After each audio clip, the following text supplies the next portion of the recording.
Saraybosna yıllar yılı Müslüman, Katolik, Ortodoks ve Yahudi inançlarının bir arada temsil edildiği bir şehir olarak Avrupa'nın Kudüs'ü deyimiyle ifade edildi. Ancak 1992 yılı Nisan ayından itibaren savaşların ortasında kalarak ulusal ve etnik çatışmaların ve nefretin hakim olduğu hüzünlü bir şehir haline aldı.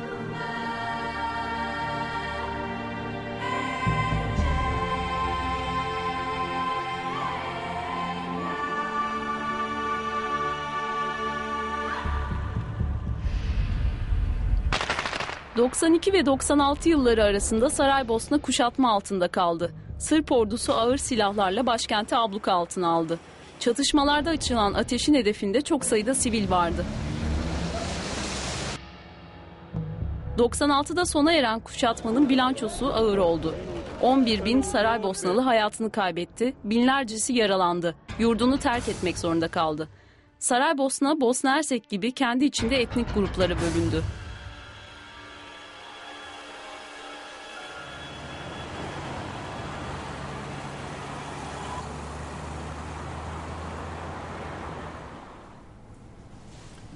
Saraybosna'nın kuşatma dönemine ait fotoğraflar şehrin tarih müzesinde sürekli serginin birer parçası.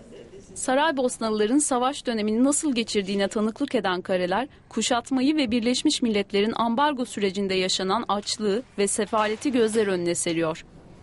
Birçok Saraybosnalı için yiyecek ve sosyal yardım eksikliğinden daha kötüsü başının çaresine bırakılmış olmak.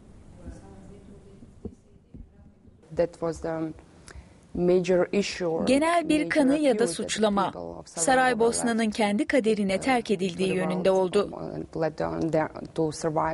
Bunun bir örneği olarak müzenin önündeki anıtı gösterebilirim.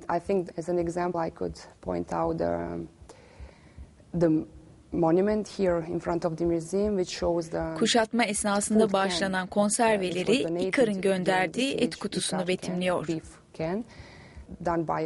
Boşnak bir sanatçı tarafından yapılan bu anıt, bence yaşadığımız yalnızlık ve terk edilmiş hissinin doğru bir temsili. Halka yemek verildi, hayatta kalmaları için insani yardım temin edildi. Fakat herkes ölüme terk edildi. Batı'nın NATO bombardımanlarına son veren cevabı savaşı bitiren 95 yılındaki Dayton Barış Antlaşması oldu. Savaş sürecinde ise Orta Doğu ve Afganistan'dan gelen askerler tarafından Saraybosna'ya yardım eli uzatıldı. Bu güçlerin çoğu 1996'dan sonra Saraybosna'yı terk ederken Müslüman ülkelerden şehri ve Bosna Hersek'in yeniden yapılandırılması için büyük destek geldi. Günümüzde ise gelen yardımlar sıkı bir incelemeye tabi tutuluyor. Suudi Arabistan gibi bazı ülkeler yalnızca camilerin ve Müslüman okullarının yenilenmesini finanse etme yoluna giderek ülkede kökten dinci hareketi yayma amaçlarının ötesine geçmiyor.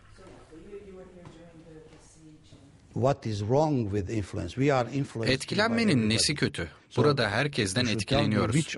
Bana Bosna Hersek için hangi etkinliğe, hangisinin kötü olduğunu söylemelisiniz. Ben tek bir deneyimden yola çıkıyorum. Kabullenmesi zor tek bir doğruyu biliyorum. Eğer Bosna Hersek'te Müslüman ülkelerin yardımını desteklemeseydim, şu an burada sizinle olamazdım. Bize yardımda bulunanları suçlayarak, gerektiğinde yardımımıza koşmayanların ardından koşmayı kabul etmiyorum. Kimsenin bunu yapmasına gönlüm razı olmaz.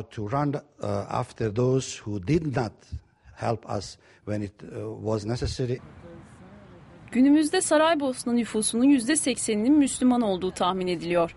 Bu savaş öncesi oranın 4/3'üne işaret ediyor. Esat Heçimoviç, savaş döneminde Bosna'ya gelen mücahitler üzerine bir kitap yazmış. Heçimoviç bu kesimden çok kişinin ülkeyi terk ettiğinden ve Bosna'nın güncel dini statüsü için artık tehlike arz etmediklerinden söz ediyor. Bazıları Bosna'da İslam'ın Hristiyanlara olan yakınlığından ötürü arındırılmasını talep etti. Bu durum savaş zamanında Bosna'ya gelen Müslüman misyonerlere ve savaşçılara da ters geliyordu. Ancak bunlar marjinal örnekler. Bosna'daki çekişmenin tabanında etnik ayrımlar vardı. Diğer yandan politikacılar etnik gruplar arası iktidar paylaşımını sağlayacak bir anayasa oluşturma konusunda da başarısızdı.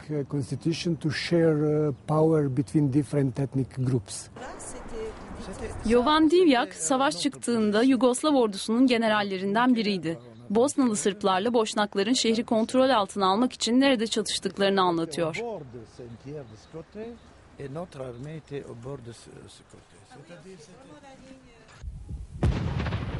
Sırp kökenli Divjak için Saraybosna'yı, kentin insanlarını ve çok kültürlülüğünü terk etmek söz konusu bile değil. Kitabının adı Aşkım Saraybosna'dan da anlaşılacağı gibi. Divjak'ın kahramanlığı her iki tarafında kendisini dışlamasına neden olmuş. Savaşın başlarında Sırplar, yani Yugoslav ordusu beni tutuklayabilirdi. Çünkü Yugoslav ordusunu terk etmiştim. Sırplara göre onlara ihanet etmiştim. Boşnaklarsa bana hiç inanmıyordu. Halen daha bazen neden burada kaldı, neden gitmedi diyorlar. Ama ben 46 yıldır Saraybosna'da yaşıyorum. Burası benim şehrim. Kendimi öncelikle Saraybosna vatandaşı olarak, sonra Bosnalı ve Avrupalı hissediyorum. Gerçeği bu.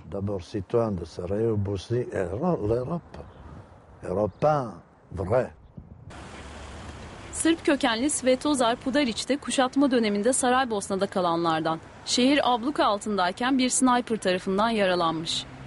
Pudarić, Saraybosna'da savaşta ölen siviller için bir anıt yapım projesinin arkasındaki isim.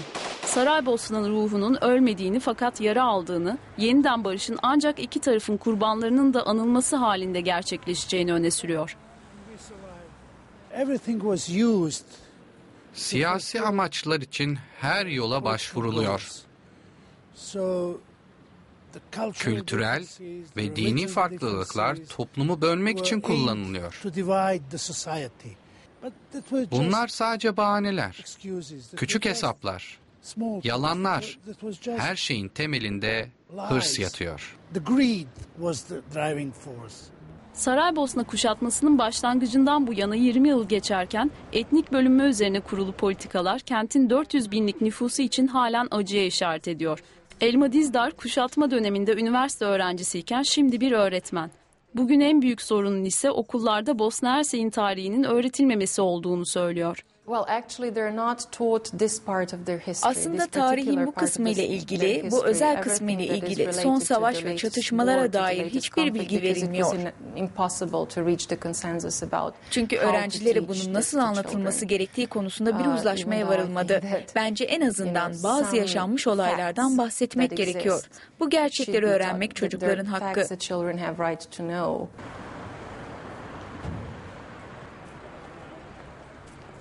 Peki etnik bölünmenin fişeklediği, ülke nüfusunun halen uzlaşmaya varamamasına neden olan 100 binin üzerinde can kaybının yaşandığı bir savaş yeni nesillere nasıl anlatılabilir?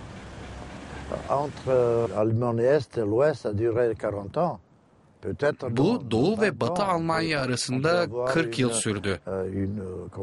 Belki 20 yıl içinde savaşı geride bırakmış, Avrupa'da yaşamak isteyen, iki kimlik arasındaki sınırları kaldırmayı arzu eden bir neslimiz olacak. Saraybosna'nın en anlamlı anıtlarından biri kuşatma döneminde ölen 1500 çocuğa ithaf edilmiş. Şehirlerinin yaşadığı etnik bölünmeyi temsil eden çocuklara.